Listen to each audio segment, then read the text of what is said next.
वह एक गर्मी की तपती हुई दोपहरी थी जब चंदनपुर के जमींदार पन्ना लाल का लड़का हरिप्रसाद दूसरे गांव से अपने गांव को लौट रहा था। प्यास के मारे उसका गला सूख रहा था। दौड़ते दौड़ते उसके घोड़े का भी बुरा हाल हो गया था। तभी उसने देखा कि घोड़े के मुंह से तो झाग निकल रहा है, उसकी आंखें भी बाहर की ओर उबल पड़ रही हैं। उसने प्यार से घोड़े के पीठ पर हाथ फेरा और छलांग मारकर उससे नीचे उतर आया। अगले ही पल उसने घोड़े ने एक लंबी छलांग भरी और जमीन पर गिरकर तड़पने लगा। घोड़े ने हरिप्रसाद की ओर असहाय भरी आंखों से देखा। तुरंत ही घोड़े ने प्राण त्याग दिए। अपने प्रिय घोड़े को मृत पड़ा देखकर हरिप्रसाद बड़ा ही दुखी हो उठा। उसका जान से भी प्यारा घोड़ा पवन अब उसका साथ छोड़ गया था। हरिप्रसाद उदास मन से मृत घोड़े के पास बैठ गया। कुछ देर तक वहीं पर बैठे रहने के पश्चात वह वहां से उठा और पैदल ही आगे चल पड़ा और सोचने लगा कि कुछ देर के बाद ही दिन ढलने वाला है और घनघोर वन यहाँ से कुछ ही दूरी पर है। उस वन को पार करने के पश्चात ही मैं अपने गांव पहुंच पाऊंगा। लेकिन घनघोर वन को पैदल पार करने में तो पूरे 6 घंटे लगते हैं। इस प्रकार तो मैं आज अपने गांव नहीं पहुंच पाऊंगा और मुझे आज की रात इस घनघोर वन में ही गुजारनी होगी। लेकिन फिर भी कोशिश करने में क्या हर्ज है। क्या पता दिन रहते ही मैं इस वन को पार करने में सफलता पा लूं। यही सोचते हुए हरिप्रसाद आगे बढ़ने लगा। लेकिन हुआ भी वही जिसका उसे डर था। अभी वह वन के बीचों बीच पहुंचा ही था कि दिन पूरी तरीके से छिप गया और वन में अंधेरा छा गया। अब तो मुझे सचमुच ही यहाँ रात इसी वन में गुजारनी होगी। यही सोचकर हरिप्रसाद एक पेड़ के नीचे बैठकर विश्राम करने लगा। अभी उसे पेड़ के नीचे बैठे हुए कुछ ही देर हुए थे कि चारों ओर से खूंखार जानवरों की आवाजें आने लगीं। यह आवाजें सुनकर वह सोचने लगा कि इस वन का बड़ा ही डरावना वातावरण है। हरिप्रसाद साहसी युवक था, फिर भी उसने सोचा इस समय निहत्था हूँ, क्या पता कब यहाँ कोई जंगली जानवर आ धमके। इससे पहले कि यहाँ आकर कोई जंगली जानवर मुझ पर हमला करे, मुझे किसी पेड़ पर चढ़ जाना चाहिए और पेड़ पर ही बैठकर रात गुजारनी चाहिए। यही सोचकर हरिप्रसाद उसी पेड़ पर चढ़ने लगा जिसके नीचे वह बैठा हुआ था। कुछ देर के बाद ही वह पेड़ की एक मजबूत शाखा पर पत्तों में छिपकर बैठा था। यह जगह सुरक्षा की दृष्टि से ठीक है। जब आधी रात बीत गई तो शाखा पर बैठे हुए हरिप्रसाद की आंखें नींद से बंद होने लगीं। तभी उसने अंधमूंदी आंखों से सामने की ओर देखा तो बुरी तरीके से चौंक पड़ा।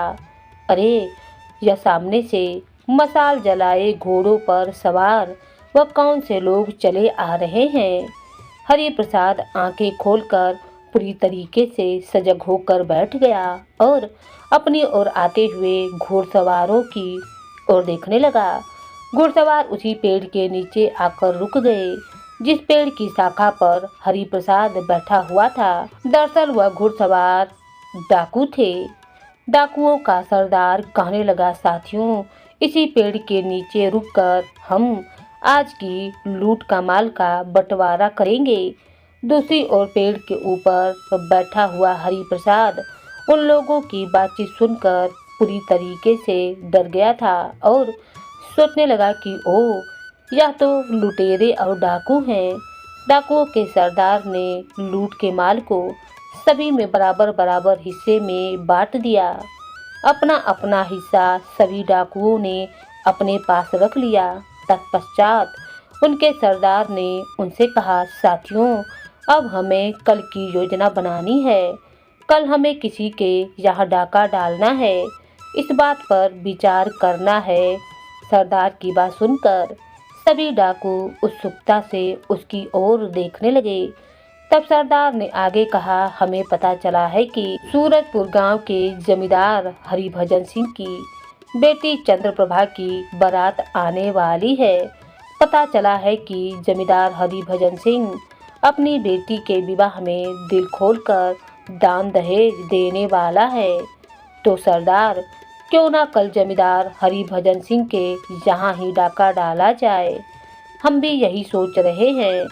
जब बारात विदा होकर वधू के डोली लेकर गांव के बाहर पहुंचेगी, तभी हम बारात पर धावा बोल देंगे और सारे धन दौलत को लूटकर चंपत हो जाएंगे।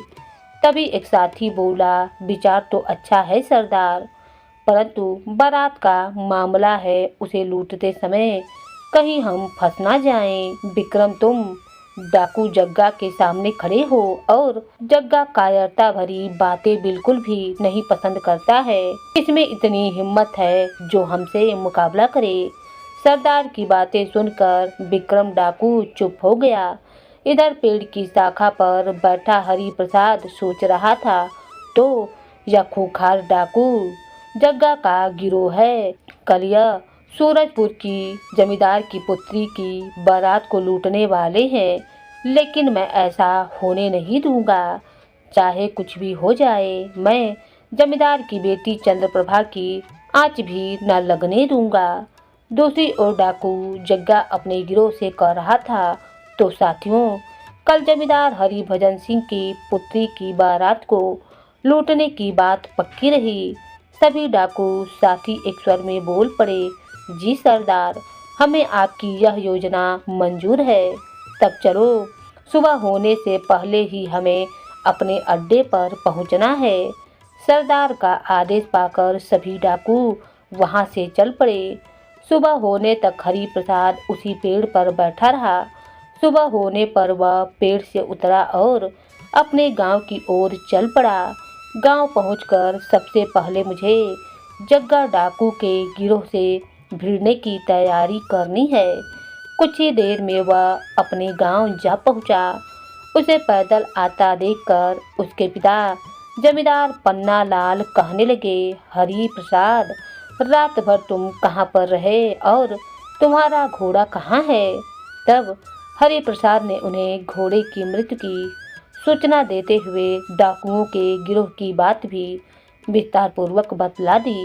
हरि प्रसाद से सारी बात जानकर जमींदार पन्ना लाल चिंतित हो उठा और कहने लगा, हरि प्रसाद बेटा, अब तुम क्या करोगे।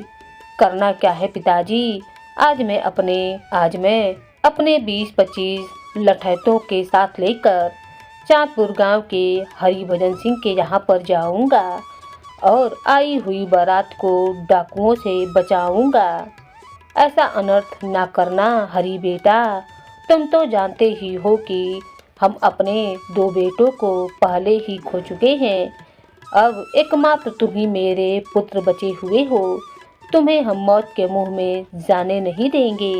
पिताजी, मुझे कुछ भी नहीं होगा। जब तक आपका आशीर्वाद हमारे साथ है, मेरा कोई बाल भी बाका नहीं कर सकेगा। हरि प्रसाद ने जिद करके पन्ना लाल को अपनी बातों से सहमत कर लिया। उसी समय हरि प्रसाद ने अपने लठैतों को बुलाया और कहने लगा, सबको आज मेरे साथ सूरजपुर गांव चलना है। वहां के लोगों के लिए तुम लोगों की परीक्षा की घड़ी है। एक नेक कार्य के लिए तुम्हें डाकुओं से भिड़ना है। उनमें से एक लठैत ने कहा, छोटे ठाकुर, हमारी बाहें भी बहुत दिनों से किसी से भिड़ने के लिए फड़फड़ा रही हैं। आप देखना हम लोग किस प्रकार डाकुओं से छुड़ाते हैं। लठैतों को तैयार करके हरि प्रसाद उन्हें साथ लेकर सूरजपुर गांव की ओर चल पड़ा। दोपहर होते होते वे सब सूरजपुर गांव के पास पहुंच गए। तब हरि प्रसाद ने लठैतों से बोला, चांदपुर गांव में प्रवेश करने का यही एकमात्र रास्ता है। डाकू इसी रास्ते से गांव में प्रवेश कर सकते हैं। इसीलिए तुम लोग आधे यहीं पर छिपकर मोर्चा संभाल लो और आधे को मैं अपने साथ गांव में ले जाऊंगा। एक लठैत कहने लगा, छोटे ठाकुर, आप तो ठीक ही कह रहे हैं कि डाकू बारात पर तब धावा बोलेंगे जब बारात डोली के साथ विदा होकर गांव से बाहर चलेगी। तब अभी से यहाँ छिपकर मोर्चा संभालने से क्या फायदा। बारात के विदा होने से पहले ही हम लोग यहाँ आकर मोर्चा संभाल लेंगे। हरि प्रसाद कहने लगा, दुश्मन से हमेशा सावधान रहना ही चाहिए। क्या पता अपने अड्डे पर पहुंचकर जग्गा डाकू और उसके गिरोह ने अपनी योजना में परिवर्तन कर दिया हो। इसीलिए हमें इस समय सावधान रहना होगा। मैं जैसा कहता हूँ वैसा ही करो। याद रखो, हमें बारात को उसके गंतव्य स्थान तक सुरक्षित पहुँचाना है। तब हरि प्रसाद की बातें मानकर आधे लठैत वहीं झाड़ियों के पीछे छिपकर बैठ गए और आधे लठैत हरि प्रसाद के साथ गांव की ओर चल पड़े। पूछते पूछते हरि प्रसाद हरिभजन सिंह की हवेली के पास जा पहुंचा। वहां पहुंचकर वह लठैतों से बोला, अपनी लाठियों को छिपाकर तुम्हें हवेली के बाहर ही खड़े होकर विवाह में आते जाते लोगों पर नजर रखनी है। जो आज्ञा छोटे ठाकुर। उन्हें हवेली के बाहर ही छोड़कर हरि प्रसाद हवेली में पहुंच गया। जमींदार हरिभजन सिंह उसे पहचानते थे, इसीलिए उसे देखते ही उल्लासपूर्वक बोले, आओ बेटा हरि, आओ, तुम बहुत ही अच्छे मौके पर आए हो। आज हमारी बिटिया की शादी है। ठाकुर साहब, हमें आपसे शिकायत है। आपने विवाह का निमंत्रण पत्र हमारे यहाँ नहीं भिजवाया। बेटा, इस बात का मुझे बहुत ही खेद है। इस गलती के लिए क्षमा करो और गिले शिकवे सब भूलकर अपनी बहन के विवाह के कार्य में हाथ बटाओ। जो आज्ञा ठाकुर साहब। हरि प्रसाद दौड़ दौड़ कर विवाह के कार्यों में हाथ बटाने लगा।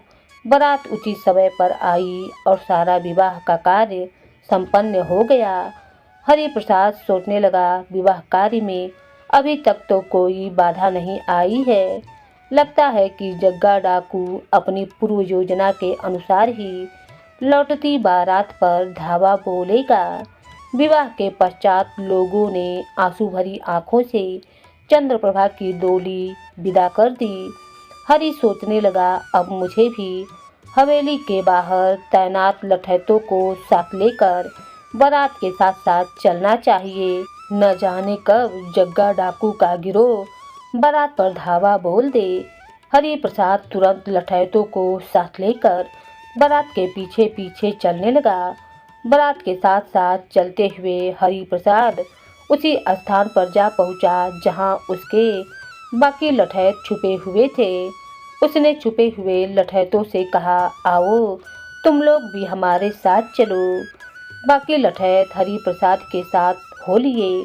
बारात अभी कुछ ही दूर पहुंची थी कि धूल उड़ाता हुआ जग्गा डाकू वहां पर आ पहुंचा। जग्गा डाकू गरजकर बोला, जो जहां पर है वहीं पर रुक जाए, वरना जग्गा डाकू के गिरोह के हाथों की मौत मारा जाएगा। जग्गा डाकू का नाम सुनकर बारातियों में भय की लहर दौड़ गई। तब जग्गा ने आगे कहा, अगर सब लोग अपनी जान की खैर चाहते हैं तो अपना सारा कीमती सामान हमारे हवाले कर दें। बारातियों ने अपना अपना कीमती सामान डाकुओं को देना शुरू कर दिया। यही वह समय था जब हरि प्रसाद ने अपने लठैतों को आदेश दिया, जल्दी से जग्गा डाकू के गिरोह पर कहर बनकर टूट पड़ो। एक भी डाकू जीवित बचकर न जाने पाए। हरि प्रसाद के आदेश देने की देरी थी कि सारे लठैत हाथों में लाठियां लेकर डाकू दल पर टूट पड़े। लठैतों के वार से एक एक करके डाकू घायल होकर जमीन पर गिरने लगे। अपने साथियों की यह हालत कर देखकर जग्गा डाकू चौकन्ना हो गया और सोचने लगा, यह लठैत कहाँ से आ पहुँचे हैं। इन्होंने तो आकर हमारा पासा ही पलट दिया। वह सोच में डूबा हुआ था कि घोड़े पर सवार हरि प्रसाद उसके पास आकर कहने लगा, जग्गा डाकू, तूने बहुत ही बदनसीबों को लूटा है। आज मैं तुझे इसकी सजा देकर ही रहूंगा। इतना कहते हुए हरि प्रसाद ने लाठी का वार जग्गा के सिर पर कर दिया। जग्गा की आंखों के सामने दिन में ही तारे नाच उठे। वह सिर को थामकर पीड़ा से कराहता हुआ घोड़े से गिर गया। उसके गिरते ही हरि प्रसाद ने तड़बातोड़ उस पर लाठी बरसानी शुरू कर दी। जग्गा डाकू उससे अपनी जान की भीख मांगने लगा, लेकिन हरि प्रसाद ने उसकी एक ना सुनी और उस पर लाठी बरसाता रहा। जल्दी ही जग्गा के प्राण पखेरु उड़ गए। दूसरी ओर उसके लठैतों ने सारे डाकुओं को मार गिराया। यह देखकर बारातियों के चेहरे पुनः से खिल उठे। वे जोश में चिल्लाए, वाह भाइयों वाह, तुमने आकर तो हमारे सिर पर आई विपदा टाल दी है। वे कहने लगे, भाइयों बधाई हमें नहीं दो, हमारे छोटे ठाकुर को दो। इन्हीं के कहने पर तो हमने डाकुओं को मारा है। लठैतों की बात सुनकर सभी बाराती कृतज्ञता भरी दृष्टि से हरि प्रसाद की तरफ देखने लगे। तभी डोली का पर्दा उठा और दुल्हन बनी चंद्रप्रभा हरि से बोली, तुम जो भी हो मेरे लिए देवता के समान हो। तुमने मेरे सुहाग और अन्य लोगों के डाकुओं से रक्षा की है। मैं तुम्हारी आभारी हूँ भैया। भगवान मुझे कोई भाई नहीं दिया, क्या तुम मेरे भाई बनोगे? हरि प्रसाद कहने लगा, क्यों नहीं बहन, तुम्हारा भाई बनकर मुझे बड़ी ही खुशी होगी। वादा करो भैया, रक्षाबंधन के दिन तुम मेरे ससुराल जीतपुर आकर मुझसे राखी बंधवाओगे। मैं वादा करता हूँ बहन, मैं जरूर आऊँगा। हरि प्रसाद का आश्वासन पाकर चंद्रप्रभा ने डोली का पर्दा डाल दिया। तब दूल्हा बना चंद्रप्रभा का पति चंद्रसेन उसके पास आया और कहने लगा, भाई तुमने डाकू से हमारी रक्षा करके हम पर बहुत बड़ा उपकार किया है। इसमें उपकार कैसा? एक बहन की डोली व बारात की रक्षा करना तो हर भाई का कर्तव्य होता है। मैंने भी अपना कर्तव्य पूरा किया है। तब हरि से विदा लेकर चंद्रसेन घोड़े पर जा बैठा। उसके घोड़े पर बैठते ही बारात आगे चलने लगी। इस घटना के कई महीने के बाद रक्षाबंधन का त्योहार आया तो हरि प्रसाद अपनी माँ से बोला, माँ आज रक्षाबंधन है, मैं अपनी धर्म की बहन चंद्रप्रभा के पास जाकर राखी बंधवाना चाहता हूँ। बेटा तो क्या तुम जीतपुर जाओगे? हाँ माँ, वहाँ जीतपुर में चंद्रप्रभा मेरी प्रतीक्षा कर रही होगी। मैंने आज के दिन उसके पास पहुँचने का वादा किया था। हरी बेटा, तब तो तुम जीतपुर अवश्य जाओ। माँ से आज्ञा पाकर हरि प्रसाद अपने घोड़े पर बैठकर जीतपुर की ओर चल पड़ा। दूसरी ओर जीतपुर में चंद्रप्रभा सोच रही थी, दोपहर का समय हो चुका है, हरि भैया राखी बंधवाने अभी तक नहीं आया है। पता नहीं उन्हें अपना किया हुआ वादा याद भी है या नहीं। वह हरि प्रसाद की प्रतीक्षा में खड़ी सोच रही थी कि तभी वहां पर उसकी सास रुक्मिणी आ धमकी और कहने लगी, यह क्या बहू, तुम चरखा छोड़े खड़ी हो। मैंने तुमसे सूत काटने को कहा था, लेकिन तुमने मेरी बात पर अमल नहीं किया। माँ जी, मुझसे भूल हो गई, क्षमा करना। इतना कहकर चंद्रप्रभा चरखे पर सूत काटने लगी। अंदर हवेली में रुक्मिणी के पति ठाकुर दीवान सिंह ने उससे कहा, रुक्मिणी हम इतने धनवान हैं, फिर भी तुम बहू चंद्रप्रभा से सूत कटवाती हो, चक्के से अनाज पिसवाती हो, क्या करती हो तुम? बहू के साथ इतना अन्याय क्या तुम करती हो?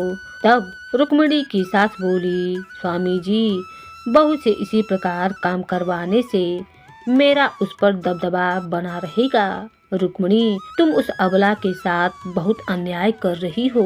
चुप रहो, मुझे क्या करना है और क्या नहीं करना इसका मुझे भली भांति ज्ञान है। दूसरी ओर हरि प्रसाद अपनी ही धुन में जीतपुर गांव की ओर बढ़ता चला आ रहा था और सोच रहा था कि बहन चंद्रप्रभा मुझे देखकर बहुत ही खुश होगी। हरि दिन ढलने पर जब चंद्रप्रभा के ससुराल पहुंचा तो उसने देखा कि चंद्रप्रभा चरखा काट रही है। वह सोचने लगा, जमींदार के घर की बहू होते हुए भी बहन चरखा काट रही है, यह क्या चक्कर है। घोड़े से उतरकर हरी हवेली के द्वार के पास जा पहुंचा तो चंद्रप्रभा उसे देखकर बड़ा ही खुश हुई और उसे हवेली के अंदर ले गई। चंद्रप्रभा के साथ आते हरि को देखकर उसकी सास अपने पुत्र चंद्रसेन से बोली, बेटा चंद्रसेन, यह बहू के साथ कौन चला आ रहा है। माँ, यह चंद्रप्रभा का धर्म भाई हरि प्रसाद है, इसी ने तो मेरी बारात को डाकुओं से बचाया था। आज रक्षाबंधन का त्योहार है, इसीलिए यह अपनी बहन से राखी बंधवाने आया है। बेटे की बात सुनकर रुक्मिणी सोचने लगी, अच्छा तो अब इस घर में पराये मर्द भी आने लगे हैं, लेकिन मैं ऐसा होने नहीं दूंगी। कोई ऐसी चाल चलूंगी कि चंद्रप्रभा का धर्म भाई इस दुनिया से ही कुछ कर जाए, तब ना रहेगा बांस और ना बजेगी बांसुरी। दूसरी ओर अपने कमरे में ले जाकर चंद्रप्रभा ने हरि प्रसाद के माथे पर तिलक लगाया और उसके हाथों में राखी बांध दी। इसके पश्चात चंद्रप्रभा ने बड़े ही प्रेम से हरि प्रसाद को अपने हाथों का बना हुआ भोजन खिलाया। दूसरी ओर उसकी सास बिस की पुड़िया लेकर उस कक्ष में पहुंच गई, जहां पर चक्की व गेहूं रखे हुए थे, और सोचने लगी कि मैं बिस को गेहूं में मिला देती हूँ। सुबह मुँह अंधेरे जब चंद्रप्रभा अपने भाई के लिए भोजन बनाने के लिए चक्की से गेहूं पीसने आएगी तो इन्हीं गेहूं को पीसेगी। तब विष भरे भोजन को खाकर चंद्रप्रभा का धर्म भाई हरि प्रसाद मर जाएगा। इस प्रकार मुझ पर किसी को कोई शक भी ना होगा। रुक्मिणी ने ऐसा सोचकर पुड़िया खोलकर विष गेहूं में मिला दिया। दूसरी ओर चंद्रप्रभा हरि से कह रही थी, भैया रात हो गई है, अब आप विश्राम कर लें। चंद्रप्रभा ने हरि के लिए चारपाही बिछा दी। तब हरि प्रसाद चारपाही पर लेटकर सो गया। सुबह होते ही मुँह अंधेरे ही चंद्रप्रभा उठी और आटा पीसने लगी। उसी आटे से उसने हरि के लिए भोजन तैयार किया। भोजन तैयार होने पर वह हरि से बोली, भैया भोजन कर लो, बहन अभी मुझे बिल्कुल भी भूख नहीं है। तुम ऐसा करो, मुझे भोजन पोटली में बांध कर दे दो। अपने गांव लौटते हुए राह में जब मुझे भूख लगेगी तो मैं खा लूँगा। चंद्रप्रभा ने ऐसा ही किया। उसने भोजन की पोटली बांधकर हरि प्रसाद को दे दी।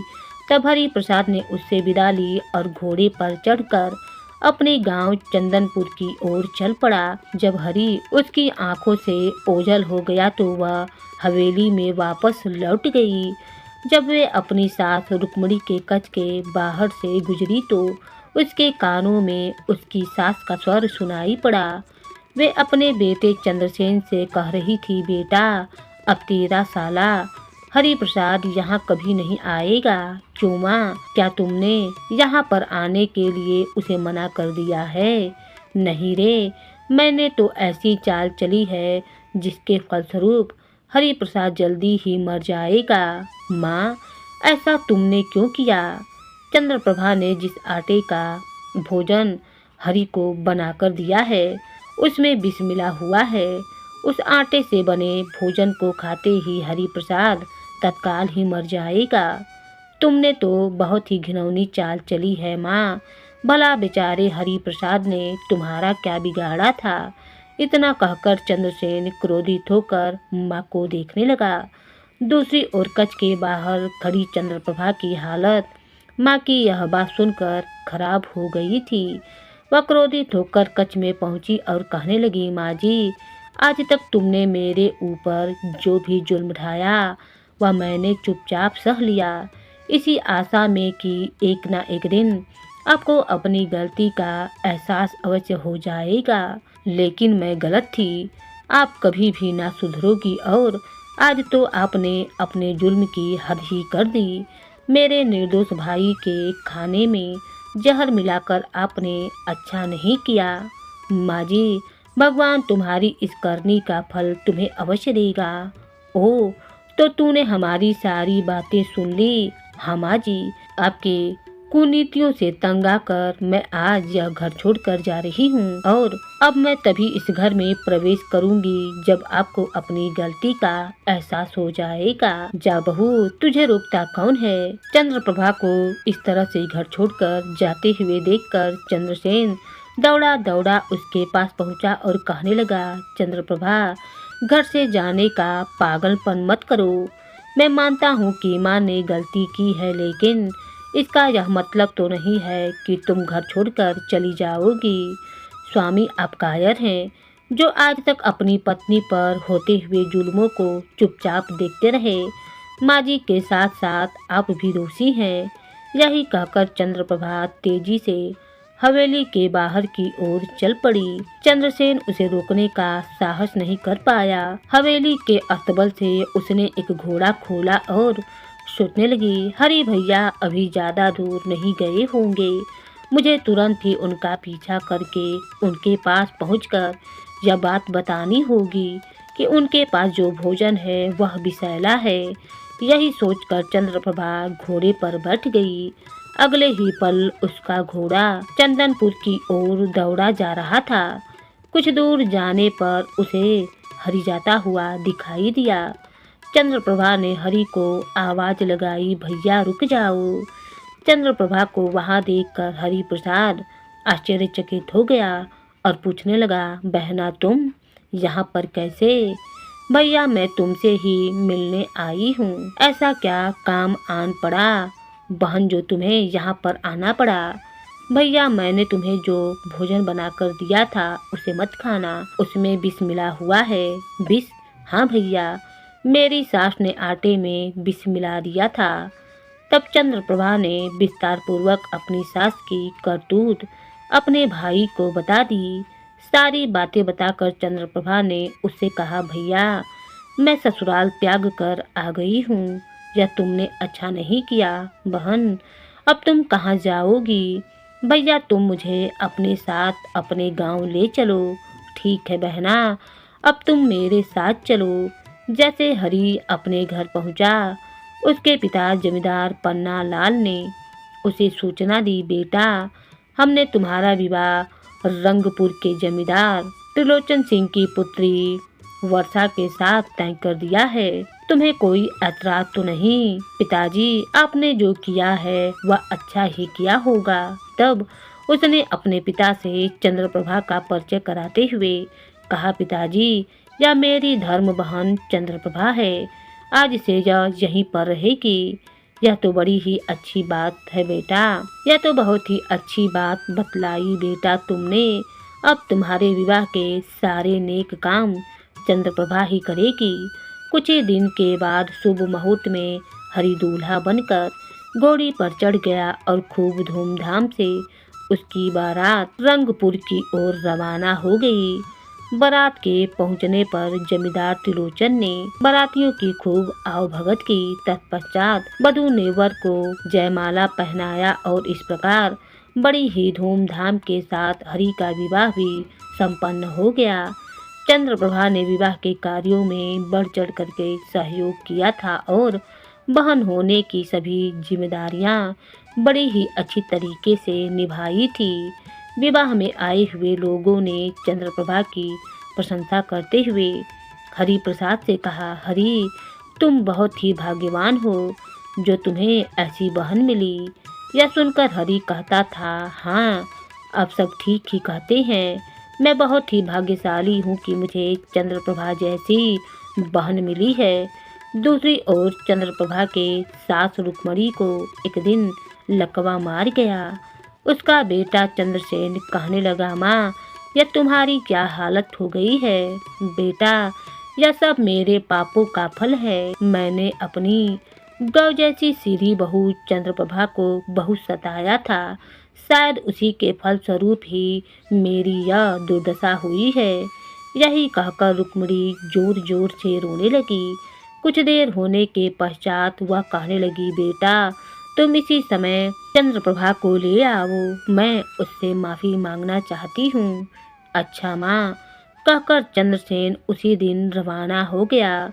उसी दिन वह चंद्रप्रभा को अपने घर ले आया अपनी बहू को देखकर रुक्मिणी की नजरें झुक गईं और वह नजरें झुकाकर बोली, बहू मुझे माफ कर दो, मैंने तुम पर बहुत ही जुल्म ढाए हैं।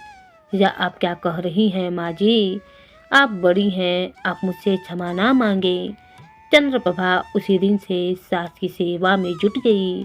जल्दी ही चंद्रप्रभा की सेवा ने असर दिखाया और रुक्मिणी पहले की तरह स्वस्थ हो गई। तब से वह प्रभा को अपनी बेटी की तरह प्यार करने लगी। यह देखकर उसका पति चंद्रसेन भी बहुत ही प्रसन्न हुआ और अब वे सब मिलकर सुखी जीवन बिताने लगे। तो दोस्तों, आज की यह कहानी आपको कैसी लगी? अगर पसंद आई हो तो लाइक शेयर सब्सक्राइब जरूर करें। धन्यवाद।